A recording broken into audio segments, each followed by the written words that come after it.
Welcome to Shukla study point. आप सभी का स्वागत है आपके अपने YouTube channel Shukla study point में। मैं शिवम शुक्ला आप सभी दोस्तों का हार्दिक स्वागत करता हूं। बहुत ही बारीकी के साथ आज हम फूड न्यूट्रिशन एंड हाइजीन यानी आहार पोषण और स्वच्छता से बनने वाले टॉप 51 प्रश्नों के बारे में चर्चा करने वाले हैं। बहुत ही ज़्यादा महत्वपूर्ण प्रश्न हैं और ये प्रश्न पिछली बार परीक्षा में पूछे गए हैं और 2024 यानी कि अब की बार परीक्षा में आने की संभावना बहुत ज़्यादा है। तो इन प्रश्नों को आप एकदम से तैयार कर लीजिएगा। बीए, बीएससी, बीकॉम के प्रथम सेमेस्टर में फूड न्यूट्रिशन एंड हाइजीन जो है को करिकुलर सब्जेक्ट के रूप में शामिल होता है। तो यहाँ से कैसे कैसे प्रश्न पूछेंगे आज के वीडियो के माध्यम से हम लोग चर्चा करेंगे। इससे पहले कई मॉडल पेपर मैं दे चुका हूँ, लेकिन ये टॉप 51 क्वेश्चंस हैं, बहुत ही महत्वपूर्ण है, मल्टीपल चॉइस क्वेश्चंस हैं। आइए चर्चा करते हैं। ऐसे ही मैं 4-5 वीडियो और आपको दे दूंगा जिसमें आपको ऐसे ऐसे प्रश्न आपको मिल जाएंगे, जिसमें टॉप किसी में 51 प्रश्न, किसी में 75 प्रश्न, मतलब कि बहुत तीव्र गति से इसमें चलेंगे, ताकि आप जो है बहुत ही कम समय में चैप्टर, मतलब कि जो तमाम प्रकार के आपके चैप्टर शामिल हैं, आपके जैसे 4 इकाइयों में आपका पूरा का पूरा सिलेबस बटा हुआ है, उन सभी से बनने वाले प्रश्नों को मैंने रखा है। और पिछले वर्ष मैंने ज़्यादा फोकस किया है कि पिछले 2 वर्षों में जो क्वेश्चंस आपके परीक्षा में आए हैं उनको कवर किया जाए। ठीक है, तो टॉप 51 क्वेश्चंस है जो पिछले वर्षों में आपके परीक्षा में पूछे गए हैं। आइए देखते हैं। पहला प्रश्न आपकी स्क्रीन पर आ चुका, फटाफट से आप देखेंगे। बहुत ही महत्वपूर्ण प्रश्न है, तीव्र गति से आगे बढ़ेंगे। वह पदार्थ जो खाने योग्य होता है तथा शरीर को पोषण देता है उसे क्या कहते हैं? भोजन कहते हैं, पोषण या पौष्टिक तत्व या उपचारात्मक आहार? करेक्ट आंसर क्या हो जाएगा? वह पदार्थ जो खाने योग्य होता है और शरीर को पोषण देता है भोजन कहलाता है। ऑप्शन नंबर इसका ए करेक्ट आंसर हो जाएगा। पोषण तत्व वगैरह तो मैंने आपको समझा रखा है। पोषण तत्व कितने होते हैं? पोषक तत्व कितने होते हैं? 6 पोषक तत्व होते हैं। कार्बोहाइड्रेट, वसा, प्रोटीन, खनिज लवण और इसके अलावा विटामिन और जल। ठीक है, 6 पोषक तत्व होते हैं। इनकी उचित मात्रा में अगर आप भोजन लेते हैं तो आप जान लीजिए संतुलित आहार कर रहे हैं। अगला प्रश्न आ चुका है। सुपोषित व्यक्ति होता है, सुविकसित होता है, सुसंगठित होता है या स्वस्थ होता है, फिर ये सभी होता है? तो सुपोषित व्यक्ति जो होता है वो सुसंगठित, सुविकसित और स्वस्थ भी होता है। ऑप्शन नंबर इसका द करेक्ट आंसर हो जाएगा। बहुत बढ़िया, आगे देखें अगला प्रश्न।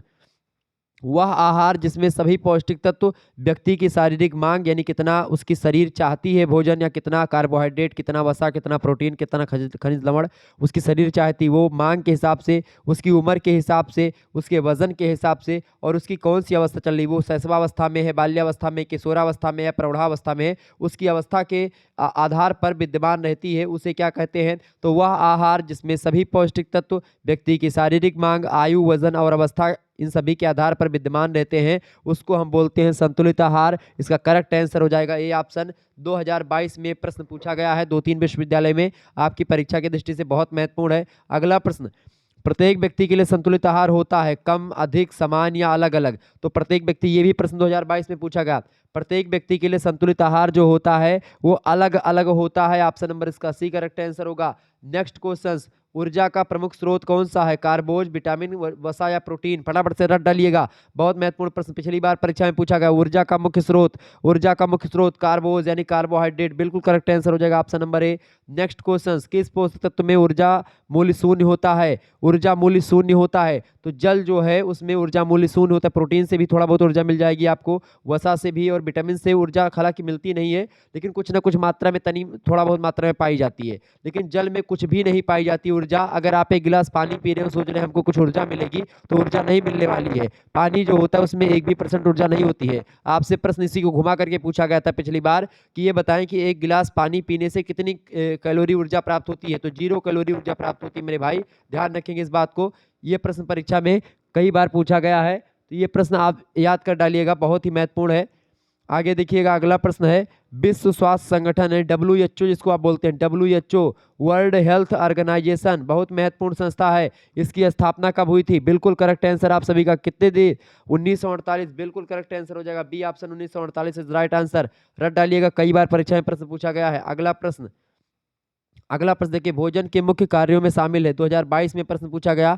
शारीरिक कार्य, सामाजिक कार्य, मनोवैज्ञानिक कार्य, उपरोक्त सभी। तो भोजन के प्रमुख कार्यों में क्या शामिल है? भोजन के प्रमुख कार्यों में शामिल है ये सभी कार्य। सामाजिक कार्य भी भोजन करता है, शारीरिक और मनोवैज्ञानिक, भोजन के द्वारा सारे कार्य संपन्न होते हैं। ऑप्शन नंबर इसका द करेक्ट आंसर होगा।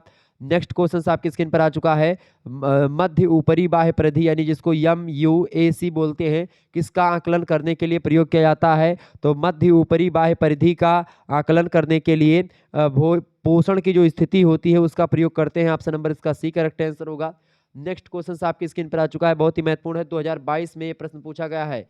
2022 में पूछा गया है, निम्नलिखित में से कौन सा एक मुलायम यानी सॉफ्ट आहार नहीं है इनमें से। देखिए सॉफ्ट आहार क्या नहीं है इनमें से पूछा क्या गया है, फटाफट से आप बताएंगे। निम्नलिखित में से कौन सा एक मुलायम आहार नहीं है। देखिए खिचड़ी, पुडिंग, खीर, ये सब मुलायम आहार है। सूप जो है वो एक मुलायम आहार नहीं है। क्लियर। तो ये सॉफ्ट नहीं, पुडिंग मतलब पुडिंग ये सब क्या है, ये सब सॉफ्ट आहार हैं। सूप जो है एक तरल आहार होता है, लिक्विड आहार है। क्लियर, ध्यान रखेंगे इस बात को। आगे देखेंगे, अगला प्रश्न आपकी स्क्रीन पर आ चुका है, फटाफट से आप देखेंगे।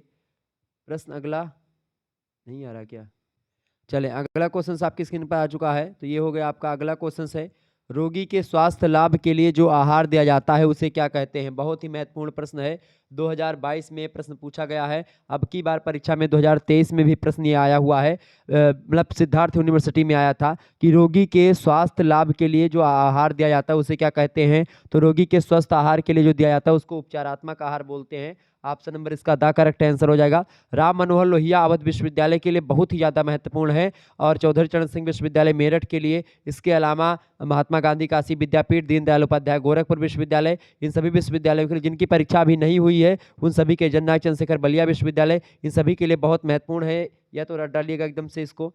आगे देखेंगे, शरीर में कुपोषण का कारण क्या है। शरीर में कुपोषण का कारण बताएं। अज्ञानता, ऊर्जा की कमी या प्रोटीन की कमी। देखिए ऊर्जा की कमी से और प्रोटीन की कमी से कुपोषण नहीं होता है, कुपोषण होता है आहार की न्यूनता से। ऑप्शन नंबर इसका बी करेक्ट आंसर होगा। अगला प्रश्न है, कुपोषण का लक्षण नहीं है इनमें से। देखिए कुपोषण का लक्षण अस्वस्थ शरीर होता है, दबा वक्षस्थल, ढीली मांसपेशियां, ये सब कुपोषण के शिकार, मतलब कुपोषण जो कुपोषित बच्चे होते हैं उनमें आपको मिलेगा। चमकीले बाल नहीं होते हैं कुपोषित के शिकार वाले, यानी चमकीले बाल आपके सुपोषण की निशानी होती है। नेक्स्ट क्वेश्चन, चमकीले बाल किसकी निशानी, सुपोषण की। ऑप्शन नंबर बा करेक्ट आंसर होगा। इंपॉर्टेंट प्रश्न है। अगला प्रश्न, सुपोषित व्यक्ति होता है सुविकसित, सुसंगठित, स्वस्थ, तीनों होता है। ऑप्शन नंबर डी लगा देंगे उपरोक्त सभी। ये प्रश्न कई बार पूछा गया परीक्षा में, तो ध्यान रखेंगे। ठीक है, सुपोषित व्यक्ति कैसा होता है, सुसंगठित, सुविकसित और स्वस्थ सभी होता है। क्लियर, ये बात ध्यान रखेंगे। इसका करेक्ट आंसर क्या हो जाएगा, उपयुक्त सभी करेक्ट आंसर। आगे देखेंगे, अगला प्रश्न है, कुपोषण का कारण इनमें से क्या होता है। कुपोषण का कारण बताएं। कुपोषण का कारण क्या होता है, दोषपूर्ण भोजन जो होता है आपका, ये होता है कुपोषण का कारण। अगला प्रश्न, कुपोषण का उपचार संभव है गरिष्ठ भोजन के द्वारा, संतुलित आहार के द्वारा, ऊर्जादायक भोजन के द्वारा या वसा के द्वारा। तो भाई कुपोषण का अगर बात की जाए, कुपोषण का उपचार जो संभव है वो संतुलित आहार के द्वारा संभव है। ऑप्शन नंबर इसका सा करेक्ट आंसर हो जाएगा। सी ऑप्शन इसका बिल्कुल करेक्ट आंसर हो जाएगा, सी ऑप्शन। ठीक है, क्या होगा, कुपोषण का शिकार के व्यक्ति को संतुलित आहार देना चाहिए। अगला प्रश्न आपकी स्क्रीन पर आ चुका है, मोटापा की स्थिति है। मोटापा की स्थिति, ये बहुत बढ़िया प्रश्न परीक्षा में पूछा गया है। मोटापा की स्थिति क्या होती है, अति पोषण की। जब ज़्यादा आप पोषण कर लेते, पोषण से अधिक आप खाएंगे तो मोटापा होगा। अगला प्रश्न है, उत्सर्जन कार्यों हेतु किस पोषक तत्व की भूमिका मतलब होती है। तो जल की भूमिका होती है उसके लिए। Option number A correct answer होगा। अगला प्रश्न है, जल पोषण शरीर की आवश्यकता के अनुसार गुण और मात्रा में अपूर्ण होते हैं तो वह स्थिति क्या कहलाती है। अभी अभी बहुत महत्वपूर्ण प्रश्न बचे हुए हैं, तो उनके लिए आप परेशान मत होइए, बहुत इंपॉर्टेंट प्रश्नों को मैंने रखा है। तो ये सब प्रश्न कुछ थे जो कि परीक्षा में पूछे गए हैं। 2022 में प्रश्न पूछा गया था कि जल पोषण शरीर की आवश्यकता के अनुसार गुण और मात्रा में अपूर्ण होते हैं तो वह स्थिति क्या कहलाती है। वह स्थिति कुपोषण की स्थिति कहलाती है। अगला प्रश्न है, मरासमस रोग किससे होता है। बहुत ही महत्वपूर्ण प्रश्न है, 2022-23 सब में पूछा गया। मरासमस रोग जो होता है वो प्रोटीन की कमी से होने वाला एक रोग होता है, मरासमस। ठीक है, ऑप्शन नंबर इसका बी करेक्ट आंसर होगा। अगला प्रश्न आपकी स्क्रीन पर आ चुका है, त्वचा झुर्रियां युक्त और उसका रंग पीला हो जाना लक्षण किसका प्रदर्शित करता है। तो त्वचा झुर्रियां युक्त और जो उसका रंग पीला पड़ जाना, ये होता है किसका भाई, ये होता है कुपोषण का शिकार। ऑप्शन नंबर इसका ए करेक्ट आंसर है, कुपोषण का एक प्रकार से ये होता है। ठीक है, क्लियर। आगे देखिएगा, अगला प्रश्न है, भारत में पोषक तत्वों की कमी से सर्वाधिक रूप में पाई जाने वाली बीमारी कौन सी है। तो पोषक तत्वों की कमी से सर्वाधिक रूप में जो है कौन सा रोग होता है भारत में, वो होता है ऊर्जा प्रोटीन कुपोषण, बहुत ज़्यादा भारत में आपको मिलेगा। ऑप्शन नंबर इसका ये करेक्ट आंसर होगा। आगे देखेंगे, अगला प्रश्न आपकी स्क्रीन पर आ चुका है। अब देखिए, बहुत ही महत्वपूर्ण प्रश्न आपकी परीक्षा में आ रहे हैं। थोड़ा सा आपको दिख कम जरूर रहा होगा, लेकिन उसके लिए माफ़ी चाहूँगा। मैंने सोचा, बहुत जल्दबाजी में मैं था और मैंने सोचा कि कुछ आपको करवा दिया जाए। ठीक है, इस समय बहुत व्यस्तता चल रही है, आप सभी लोग जानते भी होंगे, लगातार इस समय परीक्षाएं चल रही हैं आपकी। ठीक है, उसमें लगातार व्यस्त ही रहता हूं। आगे देखें, अगला प्रश्न आ चुका है, बहुत ही महत्वपूर्ण प्रश्न है, आपकी परीक्षा की दृष्टि से बहुत महत्वपूर्ण प्रश्न है। देखिए ये सब जितने प्रश्न आपको अब आएंगे वो सारे के सारे 2022 के पेपर में पूछे गए प्रश्न है, ठीक है। खांसी और जुकाम की पारंपरिक दवा बताएं। तुलसी के पत्तों की चाय, अदरक की चाय, नींबू की चाय। करेक्ट आंसर क्या हो जाएगा? तुलसी के पत्तों की चाय, नींबू की चाय और अदरक की चाय, ये सब चाय खांसी और जुकाम के लिए बहुत पारंपरिक दवाएं हैं। ऑप्शन नंबर डी लगा देंगे, उपयुक्त सभी करेक्ट आंसर होगा। अगला प्रश्न, तापमान और ऊर्जा को क्रमशः किसके द्वारा मापा जाता है बताएं। तापमान और ऊर्जा को क्रमशः किसके द्वारा मापा जाता है? तापमान और ऊर्जा को थर्मामीटर, देखिए तापमान को थर्मामीटर के द्वारा, ठीक है, और ऊर्जा को कैलोरीमीटर के द्वारा मापा जाता है। क्लियर, ध्यान रखेंगे इस बात को। तो ऑप्शन नंबर इसका सी करेक्ट आंसर हो जाएगा। अगला प्रश्न आप किस, तो यहाँ से पूछेगा कि शरीर का तापमान किससे मापते हैं? थर्मामीटर से। आपसे पूछे ऊर्जा की माप किस में करते हैं? कैलोरीमीटर में। ये बात ध्यान रखेंगे। दो प्रश्न यहाँ से आपके तैयार हो गए। अगला प्रश्न है, बहुत बार परीक्षा में प्रश्न पूछा गया, वसा में घुलनशील विटामिन। देखिए वसा में घुलनशील विटामिन की अगर बात करें तो देखिए विटामिन बी और सी जो होंगे वो जल में केवल घुलनशील है, बाकी सारे विटामिन आपके वसा में घुलनशील है। तो बी और सी इसमें पड़ गए तो जल में होगा, तो ये होगा नहीं। देखिए विटामिन ए यहाँ पर हो गया, तो एक मिनट, हाँ, विटामिन ए, विटामिन डी और विटामिन के, ये बिल्कुल ठीक है। ऑप्शन नंबर इसका बी। देखिए जो कीड़ा विटामिन है आपका, देखिए विटामिन के, बी और यहाँ पर सी आ गया, तो मतलब सी तो मतलब बी और सी जो होंगे ये जल में घुलनशील है। तो यहाँ पर भी बी है, यहाँ पर भी सी है, तो ये करेक्ट आंसर क्या हो जाएगा? विटामिन कीड़ा, ये वाला ए, डी, के और एक विटामिन और है ई। ये तीन चार विटामिन जो है वसा में घुलनशील है। कौन कौन से? के, ई, डी, ए। आप मान लीजिए कीड़ा, ऐसे याद रखिए, कीड़ा जो होता है वो जल में नहीं घुलता, जल में तैरने लगता है, लेकिन अभी उसको तेल में डाल दोगे, तेल क्या होता है? वसा होता है। वसा माने फैटी चीज, ऑयली पदार्थ जो होते हैं सब वसा होते हैं। तो कीड़ा को अगर आप उसी में डाल देंगे, तेल में, डालडा में, रिफाइंड में, तो डूब जाएगा, मतलब कि वो जान लीजिए डूब जाएगा, तो वो वसा में घुलनशील है। यानी कीड़ा, यानी कि विटामिन के, vitamin E, vitamin D, vitamin A, ये चार विटामिन ऐसे हैं जो वसा में घुलनशील है। बाकी सारे के सारे विटामिन जितने भी बी कॉम्प्लेक्स वगैरह बच रहे, बी1, बी2, बी3 और बी11, 12, ये सब जो हैं सारे के सारे विटामिन आपके जल में घुलनशील है। विटामिन सी जल में घुलनशील है। एक प्रश्न आपसे कई बार पूछा गया है परीक्षा में कि ये बताओ कि कौन से विटामिन में दूध नहीं पाया जाता है, या दूध में कौन सा पोषक तत्व तो नहीं पाया जाता है, दूध में कौन सा विटामिन नहीं पाया जाता? दूध में विटामिन सी नहीं पाया जाता है, ये बात ध्यान रखेंगे। बाकी सारे के सारे विटामिन पाए जाते हैं। ये प्रश्न पूछा गया है। अच्छा, ये भी प्रश्न पूछा गया था कि ये बताओ कि दूध जो होता है, मतलब पूर्ण आहार किसे कहते हैं? तो पूर्ण आहार दूध को कहा जाता है, ये बात ध्यान रखेंगे। पूर्ण आहार दूध को कहते हैं। आगे देखेंगे अगला प्रश्न। अच्छा, दूध में कौन सी शर्करा पाई जाती है? तो दूध में लैक्टोज शर्करा पाई जाती है, ये बात ध्यान रखेंगे। अगला प्रश्न, निम्नलिखित में से वह रोग जो पानी से नहीं फैलता है, पानी से नहीं फैलने वाला रोग, देखिए पीलिया, अतिसार, हेपेटाइटिस ए भी जो होता है आपका, ये सब जल से फैलते हैं। हालांकि हेपेटाइटिस ए जो होता है ये अन्य कारणों से भी होता है, और लेकिन जल से भी फैलता है। मलेरिया की बात करें तो मलेरिया भी कहीं कहीं पर आपको जल से फैलने वाला रोग मिलता है, लेकिन ये मलेरिया जो होता है ये कुल मिलाकर के ये मच्छर के काटने से होता है, और रात्रि में इसके मच्छर ज़्यादा काटते हैं। तो इसका करेक्ट आंसर क्या था? ऑप्शन नंबर ए इसका करेक्ट आंसर है। मलेरिया जो है वो जल से नहीं फैलता है, ठीक है। बाकी हेपेटाइटिस ए, पीलिया, अतिसार, ये सब दूषित जल से फैलने वाले रोग हैं।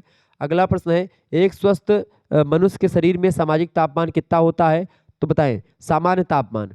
तो एक स्वस्थ मनुष्य के शरीर का सामान्य तापमान जो होता है आपका 98.6 फ़ारेनहाइट। ऑप्शन नंबर इसका बा करेक्ट आंसर हो जाएगा। कई बार परीक्षा में प्रश्न पूछा गया, हमेशा पूछा जाता है। अगला प्रश्न ये भी बहुत महत्वपूर्ण प्रश्न है, जो रोगी नियमित भोजन को चबाकर या निगल कर नहीं खा सकते, उन्हें क्या लेने की सलाह दी जाती है? तो उनको तरल पदार्थ लेने की जरूरत होती है, पीने वाला सूप वगैरह पी लें, जूस पी लें। ऑप्शन नंबर इसका सा करेक्ट आंसर होगा। अगला प्रश्न है, पॉलिश किए हुए चावल में कमी हो जाती है, पॉलिश किए हुए चावल में किसकी कमी हो जाती है? विटामिन बी1 की कमी हो जाती है। 2022 में प्रश्न पूछा गया था, तो बी1 तो ऑप्शन में है नहीं, अब हो गए परेशान आप। बी1 को ही थायमीन कहते हैं, बी1 का, विटामिन बी1 का रासायनिक नाम क्या है? थायमीन है। ऑप्शन नंबर इसका दा करेक्ट आंसर हो जाएगा। अगला प्रश्न आपकी स्क्रीन पर आ चुका, डायलिसिस आमतौर पर कब किया जाता है? डायलिसिस आमतौर पर कब किया जाता है? डायलिसिस गुर्दे की विफलता पर डायलिसिस किया जाता है। ऑप्शन नंबर इसका बा करेक्ट आंसर हो जाएगा। 2022 में प्रश्न पूछा गया। अगला प्रश्न है, पानी में घुलनशील एक विटामिन है, पानी में घुलनशील एक विटामिन कौन सा है? विटामिन बी जो है पानी में घुलनशील है। बाकी डी, के और ई और ए विटामिन, ये चार विटामिन ऐसे हैं जो कि आपकी वसा में घुलनशील है, जल में नहीं है। अगला क्वेश्चन आपके, अच्छा विटामिन देखें, विटामिन बी की कमी से कौन सा रोग होता है? विटामिन बी की कमी से आपसे पूछेगा, तो विटामिन बी की कमी से आपका बेरी बेरी रोग होता है। ठीक है, कौन सा रोग? बेरी बेरी रोग विटामिन बी की कमी से होता है, यानी कि बी1 की कमी से, थायमिन की कमी से होता है बेरी बेरी।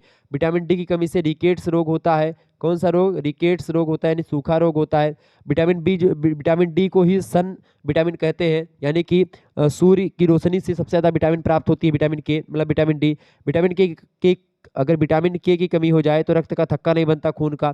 ठीक है, विटामिन ई की कमी से प्रजनन क्षमता जो होती कम हो जाती है। अगर आप विटामिन ई का सेवन ज़्यादा करेंगे तो प्रजनन क्षमता आपकी बढ़ेगी। ठीक है, अगर विटामिन ई की कमी हो जाएगी तो प्रजनन क्षमता घटेगी, ये बात ध्यान रखेंगे। और इसी तरीके से विटामिन ए की कमी से कौन सा रोग होता है? विटामिन ए की कमी से रतौंधी रोग होती है, रात्रि में कम दिखता है। ठीक है, ये बात ध्यान रखेंगे। गाजर में विटामिन ए ज़्यादा पाई जाती है। इसके अलावा अगर बात की जाए विटामिन सी की, तो विटामिन सी की कमी से स्कर्वी रोग होता है। ये सब बात ध्यान रखेंगे, बहुत ही महत्वपूर्ण प्रश्न है, ये सब प्रश्न परीक्षा में पूछे गए थे, इसलिए मैंने आपको बता दिया। अगला प्रश्न, दालों को भिगोने से किसकी मात्रा कम हो जाती है? दालों को भिगोने से जो होती है फाइटिक एसिड की मात्रा कम हो जाती है। 2022 में प्रश्न पूछा गया है और 2023 में भी ये प्रश्न जो है पूछा गया है, और 2024 में प्रश्न आने की संभावना बहुत ज़्यादा है, ये बात ध्यान रखेंगे। क्लियर? आगे देखिएगा, अगला प्रश्न आपकी स्क्रीन पर आ चुका है। ये प्रश्न 2024 22 2023 22 24 3 वर्ष पूछा जा चुका है। ये प्रश्न एकदम से रट डालिएगा, बहुत ही महत्वपूर्ण प्रश्न है। राष्ट्रीय पोषण सप्ताह मनाया जाता है, बताएंगे? राष्ट्रीय पोषण सप्ताह फटाफट से आप बताएंगे। राष्ट्रीय पोषण सप्ताह 1 से 7 सितंबर, यानी 1 सितंबर से लेकर के 7 सितंबर। Option number A correct answer हो जाएगा। यही प्रश्न फिर से दोहरा दिया गया है, यही करेक्ट आंसर इसका भी होगा। आगे देखेंगे, विश्व खाद्य दिवस कब किस दिन मनाया जाता है? 2022 23 24 लगातार। राष्ट्रीय पोषण क्या है? विश्व खाद्य दिवस। विश्व खाद्य दिवस 16 October is right answer. Option number इसका दा करेक्ट आंसर, रट डालिएगा एकदम से, बहुत महत्वपूर्ण प्रश्न है। अगला प्रश्न, आरबीसी का जीवन काल 2022 23 24 लगातार आरबीसी का जीवन काल लगभग कितना होता है? आरबीसी का जीवन काल लगभग, बिल्कुल करेक्ट आंसर आप सभी का 120 दिन, बहुत बढ़िया, बी ऑप्शन। अगला प्रश्न, मध्याह्न भोजन कार्यक्रम किसके लिए अभिप्रेत यानी अभीष्ट होता है? मध्याह्न भोजन यानी कि जो दोपहरिया का भोजन स्कूल में मिलता है वो प्राथमिक बालकों के लिए मिलता है, यानी कि जो 1 से लेकर के 5 तक कक्षा पढ़ते हैं और प्राइमरी पाठशाला में। Option number C correct answer होगा इसका, 2022 और 23 दोनों में पूछा गया है। अगला प्रश्न है, भोजन के प्रमुख कार्यों में शामिल है, भोजन के प्रमुख कार्यों में लगातार 2022-23 में भी आया है प्रश्न, शारीरिक मनोवैज्ञानिक सामाजिक कार्य। ऑप्शन नंबर डी ऊपर तो सभी करेक्ट आंसर होगा। अगला प्रश्न बहुत ही महत्वपूर्ण, ये भी लगातार आ रहा है, राष्ट्रीय स्वास्थ्य मिशन, जिसको आप शॉर्ट फॉर्म में NHM बोलते हैं, नेशनल हेल्थ मिशन जिसको बोलते हैं, किस वर्ष शुरू किया गया?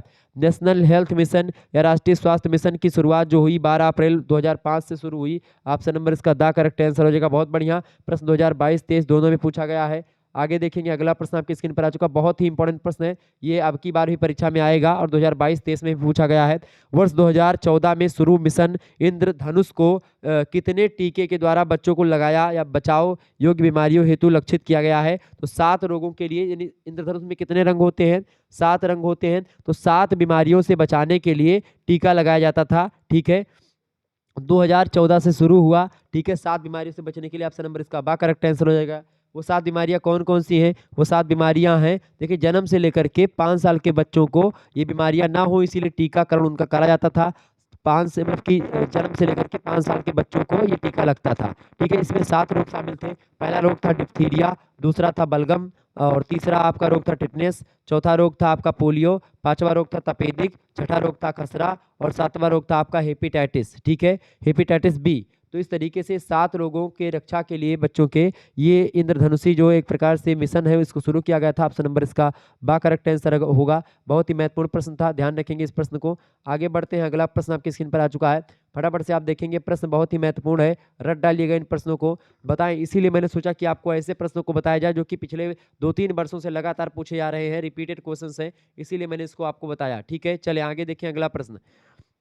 रासायनिक निरपादता हेतु अंतर्राष्ट्रीय जो है अंतर्राष्ट्रीय मतलब वर्ष कब पारित किया गया? अंतर्राष्ट्रीय मतलब ये प्रश्न ही थोड़ा सा गड़बड़ लिखा है तो इसको हटा ही दीजिए, वैसे तो 1980 का करेक्ट आंसर होगा, लेकिन इसको हटा दीजिए, ये प्रश्न कोई इफेक्टिव नहीं है। आगे देखेंगे, अगला प्रश्न है, एप्रोरिएट टेक्नोलॉजी फॉर हेल्थ यानी एटीएच जिसको बोलते हैं, इसका उद्देश्य क्या था? एटीएच का उद्देश्य क्या था? एटीएच का उद्देश्य था प्रत्येक देश स्वयं स्वावलंबी बने और समस्या का हल करे, प्रत्येक देश स्वयं की रक्षा कर सके, देश को स्वावलंबी बनना। देखिए, ये इसका करेक्ट आंसर जो होगा वो आपका होगा ए ऑप्शन, करेक्ट आंसर हो जाएगा A option is right answer.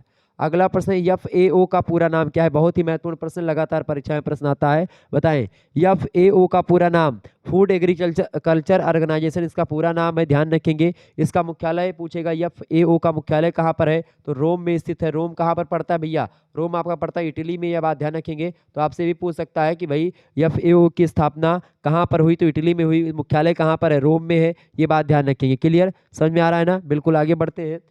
अगला क्वेश्चन आपकी स्क्रीन पर आ चुका है। संयुक्त राष्ट्र संघ यूएनओ की विशिष्ट शाखा कौन है? यूएनओ की विशिष्ट शाखा यूनिसेफ जो है वो यूएनओ की विशिष्ट शाखा है। ऑप्शन नंबर इसका बी करेक्ट आंसर। यूनिसेफ क्या है? डब्ल्यूएचओ का फुल फॉर्म तो हो ही गया, वर्ल्ड हेल्थ ऑर्गेनाइजेशन। FAO का मतलब क्या होता है?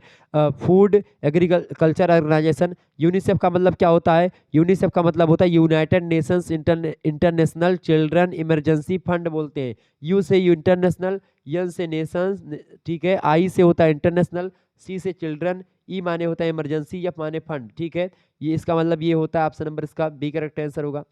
आगे देखें, यूनिसेफ और यूएनओ दोनों, इन दोनों संगठनों की स्थापना कब हुई? तो यूएनओ और यूनिसेफ की स्थापना दोनों की 11 दिसंबर 1946 में हुई। ऑप्शन नंबर इसका करेक्ट आंसर हो जाएगा। बहुत महत्वपूर्ण प्रश्न है, एग्जाम में आया हुआ प्रश्न है। अगला प्रश्न, द्वितीय विश्व युद्ध की विभीषिका को देखते हुए बालकों की व्याप्त आवश्यकताओं की पूर्ति के लिए सर्वसम्मति से एक कोष यानी फंड की मतलब फंड को स्थापित किया गया। वो कौन सा फंड था? यूनिसेफ था। ऑप्शन नंबर इसका ए करेक्ट आंसर हो जाएगा। आगे देखेंगे, अगला प्रश्न, यूनिसेफ का मुख्यालय न्यूयॉर्क में स्थित है, परंतु यूनिसेफ का अधिकांश व्यवस्था कहाँ संचालित होती है? तो यूनिसेफ का मुख्यालय तो वैसे है न्यूयॉर्क यानी अमेरिका में, लेकिन ये इसका जो है अधिकतर काम जो होता है कोपेनहेगन से संचालित होता है। ऑप्शन नंबर इसका द करेक्ट आंसर हो जाएगा।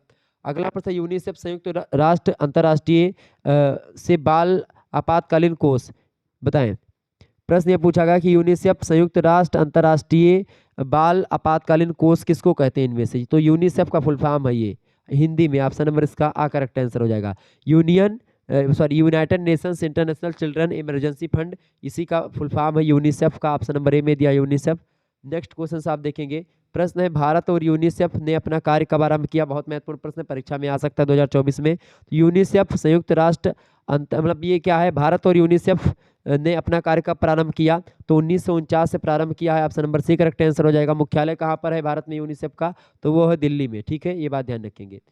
आगे देखेंगे, आहार और कृषि संगठन है इनमें से। FAO जो है आहार और कृषि संगठन है, ये बात ध्यान रखेंगे। बहुत ही महत्वपूर्ण प्रश्न आज की वीडियो के माध्यम से हम लोगों ने चर्चा करा, ये इंपॉर्टेंट है आपकी परीक्षा की दृष्टि से, ध्यान रखेंगे। ओके, आगे बढ़ा जाए तो ऐसे ही ये लगभग आपके हो गए 51 प्रश्न। अब आगे हम चर्चा करेंगे फिर ऐसे ही कुछ प्रश्नों पर जो कि पिछले कई वर्ष में पूछे गए हैं और अब की बार आपकी परीक्षा में पूछे जा सकते हैं। उन प्रश्नों पर मैं उनको ढूंढूंगा और आपके समक्ष लाऊंगा, ठीक है। चलिए फिर मिलते हैं नेक्स्ट वीडियो में, तब तक के लिए जय हिंद जय भारत। आप सभी का बहुत बहुत धन्यवाद। हमारे साथ जुड़ने के लिए इसी प्रकार से अपना प्यार हमेशा बनाए रखेंगे। Good night, I love you, बहुत बहुत धन्यवाद।